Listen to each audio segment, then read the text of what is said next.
Hello friends, നമ്മളിന്നുള്ളത് Malappuram തിരൂരാണ് കേട്ടോ.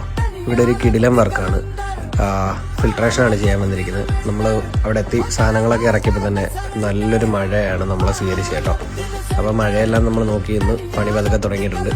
ഇവിടെ നമ്മുടെ കിണറ്റിൽ ബാക്ടീരിയയുടെ ഇൻഫെക്ഷൻ ഉണ്ട്. അപ്പോൾ അത് ഡിസ്ഇൻഫെക്ഷൻ ചെയ്യാൻ വേണ്ടിയിട്ട് നമ്മൾ ഫുഡ് ഗ്രേഡ് ക്ലോറിൻ ആദ്യം തന്നെ കിണറ്റിലേക്ക് ക്ലോറിനേഷൻ ചെയ്യുന്നുണ്ട്. സൂപ്പർ ക്ലോറിനേഷനാണ് കേട്ടോ. ഇവിടെ ഒരു വ്യത്യസ്തമായിട്ടുള്ള രീതിയിലാണ് ചെയ്യുന്നത് ഈ സാധനം. കാണുന്ന വെൽഡിങ് പരിപാടിയെല്ലാം ഇവിടെ ഇതിനു വേണ്ടി വരാനായിട്ടുള്ളതാണ് കേട്ടോ.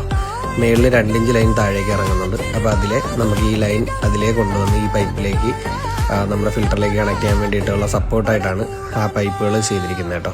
അപ്പോൾ അത് ആ രീതിയിലെല്ലാം സെറ്റ് ചെയ്ത് നമ്മൾ പതുക്കെ പൈപ്പ് ലൈനും കാര്യങ്ങളൊക്കെ സ്റ്റാർട്ട് ചെയ്യുന്നുണ്ട്. ഫിൽറ്ററെല്ലാം നമ്മൾ ഫില്ല് ചെയ്തെല്ലാം സെറ്റ് ചെയ്യുന്നുണ്ട്. നല്ല സ്ട്രോങ് ആയിട്ട് ക്ലാമ്പിങ് ഒക്കെ ചെയ്ത് തന്നെയാണ് നമ്മൾ ചെയ്യുന്നത്. നേരെ നമ്മുടെ ഈ 2 ഫിൽറ്ററിൽ കൂടെ കയറി ഒരു UV കൂടെ കയറിയാണ് വീട്ടിൽ ലൈൻ കിട്ടുന്നത്. അപ്പോൾ അടുത്ത വീഡിയോയിൽ ബാക്കി ഡീറ്റെയിൽസ് പറയാവേ.